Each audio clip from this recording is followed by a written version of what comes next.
एक 60 साल की बुढ़िया ब्लू फिल्म देख करके अपने ही पड़ोस के एक 18 वर्षीय लड़के के साथ संबंध बना रही थी। तभी बुढ़िया का बूढ़ा पति देख लेता है। देखने के बाद उसका पति उन दोनों के साथ जो करता है, आप सब सुन करके हैरान रह जाएंगे। नमस्कार, प्रणाम। हम अजित यादव शेरा भाई, हमारे इस चैनल में आप सबका बहुत बहुत स्वागत है। अगर आप लोग हमारे इस चैनल को सब्सक्राइब नहीं किए हो तो आप सबसे निवेदन है कि आप लोग हमारे इस चैनल को सब्सक्राइब करें, लाइक करें, कमेंट करें।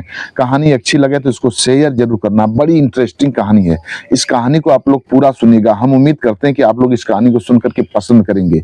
अब कहानी शुरू होती है। ये कहानी शुरू होती है राजस्थान प्रांत से। यहीं के रहने वाले एक व्यक्ति जिनका नाम कन्हैया लाल होता है।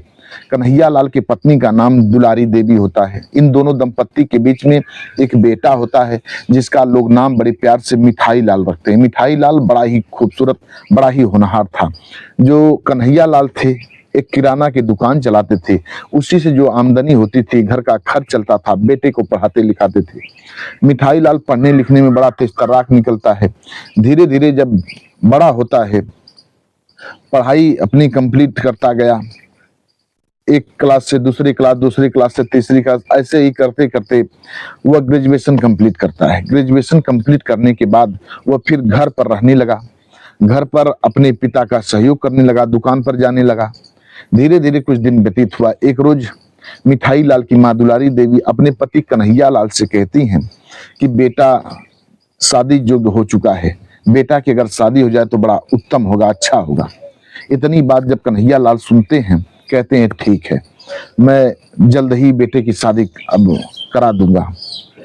एक दिन की बात है, कन्हैया लाल अपने एक मित्र से बात करते हैं। कहते हैं कि बेटा शादी के योग्य हो गया है, अगर कोई लड़की वाला मिले तो उसको लेकर के आइए, बेटे की शादी हो जाए तो बड़ा अच्छा होगा। कन्हैया लाल के मित्र, एक रोज की बात है, एक लड़की वाले को लेकर के आते हैं। लड़की वाले का नाम कांताराम होता है। कांताराम के लड़की का नाम मुन्नी देवी होता है। मुन्नी बड़ी ही खूबसूरत थी। अब कांताराम जब मिठाई लाल को देखते हैं तो मुन्नी से शादी के लिए मिठाई लाल को चयनित कर लेते हैं। एक दिन की बात है, जिस दिन दोनों की शादी थी, मिठाई लाल की और मुन्नी की, मिठाई लाल बड़े धूमधाम से बारात लेकर के कांताराम के घर जाता है और शादी करके मुन्नी देवी को अपने घर लेकर के आता है। फिर इसके बाद धीरे धीरे समय बीत रहा था। सभी लोग हंसी खुशी जीवन बिता रहे थे। करीब करीब 10 साल का वक्त बीत जाता है।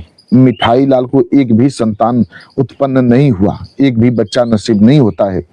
एक रोज दुलारी देवी अपनी बहू को, मुन्नी देवी को पास में बिठा करके कहती हैं, मुन्नी, कोई बच्चा अगर हो जाता तो हम भी अपने पोती या पोते का मुंह देख लेते। आखिरी इच्छा हमारी पूरा कर दो। बड़ी लालसा लगी है पोती या पोते का मुंह देखने के लिए। जब इतनी बात मुन्नी देवी सुनती है, अपने पति मिठाई लाल से कहती हैं कि अम्मा जी की बड़ी इच्छा है, लालसा है कि अपने पोते या पोती का मुंह देखें, पर कोई बच्चा नसीब नहीं हो रहा है, हम लोग क्या करें। मिठाई लाल बहुत दवा दारू कराते हैं, दवा इलाज कराते हैं। जगह जगह जहां कहीं कोई बता देता था वहां जाते थे, लेकिन कहीं सफलता हाथ नहीं लग रही थी। धीरे धीरे समय व्यतीत हो रहा था। अब कन्हैया लाल भी सोचते हैं, मिठाई लाल के पिताजी, कि कोई पोती या पोता देखने को मिल जाता तो बड़ा अच्छा होता। लेकिन मिठाई लाल को एक भी संतान उत्पन्न नहीं हो रहा था। तमाम प्रयत्न करता है मिठाई लाल, दवा दारू, ओझा सोखा, जहां भी जिसके पास कोई बताता था वहां मिठाई लाल अपनी पत्नी को लेकर के जाता, इलाज कराता, दवा दुआ सब कुछ कराता, लेकिन कहीं रिस्पांस नहीं मिल रहा था। अब समय और आगे बढ़ता है। एक रोज की बात है, मिठाई लाल के पिता की मौत हो जाती है, अर्थात कन्हैया लाल की मौत हो जाती है। मिठाई लाल अपने पिता की अंत्येष्टि संस्कार करता है, 13वीं संस्कार करता है। फिर इसके बाद अब दुकान की देखरेख खुद मिठाई लाल करने लगता है। सारी जिम्मेदारी मिठाई लाल संभाल लेता है। धीरे धीरे और समय आगे बढ़ता है। एक रोज की बात है, दुलारी देवी की भी मौत हो जाती है, अर्थात मिठाई की माँ की भी मौत हो जाती है। मिठाई लाल अपनी माँ की भी अंत्येष्टि संस्कार करता है। अंत्येष्टि संस्कार करने के बाद 13वीं संस्कार बिताता है। फिर इसके बाद अपनी पत्नी के साथ घर पर रहने लगा। अपनी दुकान को देखता था, शाम को घर पर आता था। ऐसे ही समय आगे बढ़ रहा था। अब करीब करीब ये दोनों पति पत्नी 60 वर्ष के करीब में पहुंच जाते हैं, लेकिन तब तक एक भी बच्चा नसीब नहीं हुआ। काफी चिंतित रहते थे बुढ़ापे को लेकर के। इधर जब मिठाई लाल अपने दुकान पर चला जाता था तो मिठाई लाल के पड़ोस का एक लड़का जिसका नाम बंटी होता है, बंटी हर रोज मिठाई लाल के घर पर आता था और दुलारी देवी जो थी मुन्नी देवी से हंस हंस करके बात करता, चाची चाची कहा करता और खूब बातें करता। जो कुछ होता था गांव घर में बताता था। अगर कोई सामग्री होती थी तो वह मुन्नी देवी मंगाती थी, वह बंटी जाकर के लाता था। अक्सर मुन्नी देवी के घर पर ही रहा करता था। धीरे धीरे मुन्नी देवी से काफी करीब आ गया था वह लड़का, खूब हंसी मजाक करता। मुन्नी देवी एक बालक समझ करके उससे बात करती, वह लड़का अपना चाची समझ करके मुन्नी देवी से बात करता था बंटी। धीरे धीरे समय बीत रहा था। अब वो जो बंटी था, एक रोज उसके दिमाग में ख्याल आया कि ये जो मुन्नी देवी हैं, ये लोग नवल हैं, अर्थात एक भी बच्चा इनको नहीं है। क्यों न मैं इनसे काफी करीब आकर के ये मुझे गोद ले लेती, अपना बच्चा बना लेती, तो इनकी सारी संपत्ति मेरी हो जाती। अब उसके दिल में लालच आने लगी, लेकिन वह डायरेक्ट कह नहीं पाता था।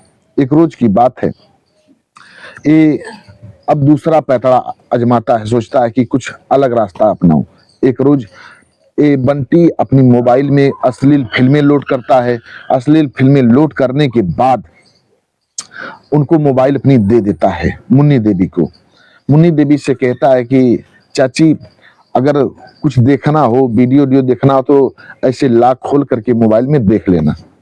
फिर वहां से चला जाता है।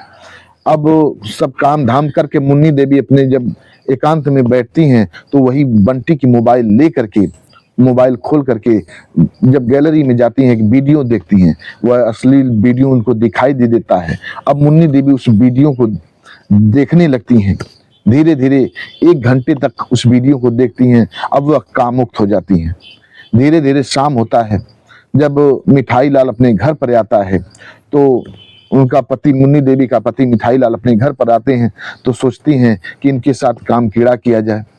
लेकिन जब उनके साथ काम कीड़ा करने के लिए जाती हैं तब मिठाई लाल काम कीड़ा करने में असमर्थ हो जाते हैं, क्योंकि उनकी अवस्था हो चुकी थी, करीब करीब 60 वर्ष से पार हो रहे थे। अब वो काम कीड़ा करने में उतना सक्षम नहीं थे जितना पहले थे। काफी परेशान हो जाती मुन्नी देवी। मुन्नी देवी की अंतरात्मा कह रही थी कि कोई ऐसा मिलता जो हमारे हवस की आग को शांत करता। अब अचानक मुन्नी देवी की नजर पड़ जाती है बंटी पर। ख्याल आता है कि बंटी तो है। अब बंटी को बुलाती हैं। बंटी को बुलाने के बाद एक एकांत कमरे में लेके जाती हैं और बंटी के साथ संबंध बनाने लगती है। बंटी से कहती कि बंटी तुम मेरे साथ संबंध बनाओ, यहाँ की जितनी मेरी संपत्ति है सब मैं तुम्हारे नाम कर दूंगी, तुम केवल मेरी इच्छा की पूर्ति करते रहना।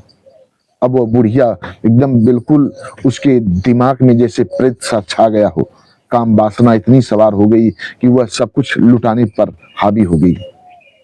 अब जब इतनी बात बंटी सुनता है, सोचता है कि मैं तो यही चाह रहा था।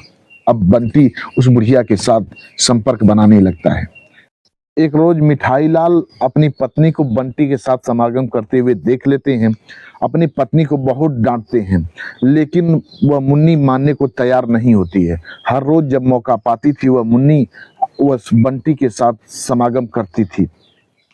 अब जब ये मिठाई लाल काफी उब गए तो अपनी पत्नी को बड़ी गालियां देते हैं, पर भी वह मानने को तैयार नहीं होती है। मुन्नी मिठाई लाल से ईर्ष्या करने लगती है, द्वेष करने लगती है। अब मिठाई को समय समय पर खाना नहीं देती थी, काफी उनको प्रताड़ित करती थी, काफी झगड़े करती थी।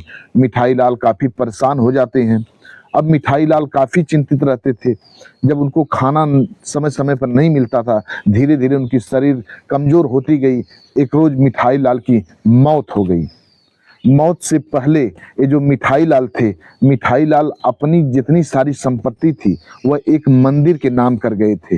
एक कोर्ट में गए थे और सारी संपत्ति को एक मंदिर के नाम कर दिए कि मेरे मर जाने के बाद जितनी मेरी संपत्ति है सब मंदिर के नाम हो जाए।